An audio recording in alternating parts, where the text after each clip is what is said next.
Why is Easter the time that it is? Well, some people say that it's from some kind of pagan celebration in like Babylon or something, but this is not actually true.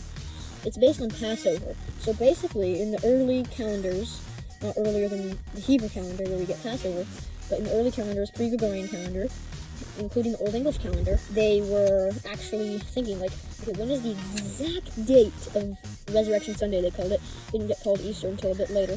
And then, basically, they started calculating, and they were like, okay, so we know that different dates in the Hebrew calendar change because we have a solar calendar, the Jews have a solar lunar calendar. So basically, let's think about what is the Hebrew calendar compared to ours, and let's go 33 AD, when would have Passover been in 33 AD when Jesus died, and then translate it into our own calendar, Old English calendar in the English people's case.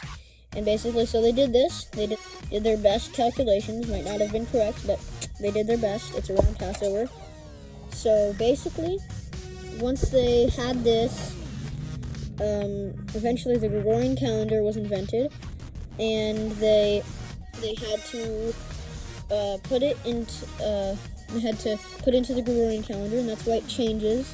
And you might say, well, the reason it changes is because it's based on like the first full moon after the spring equinox. This is not true, because essentially the Hebrew calendar, where we get Passover and all these different Jewish holidays, it is based on both the sun and the moon. And that's just how they did it to keep track of their crops and their holidays and everything. So it actually is completely biblically based. You find the Hebrew calendar in the Old Testament. So that's where Easter got its date. Happy Easter. Hope that clears things up.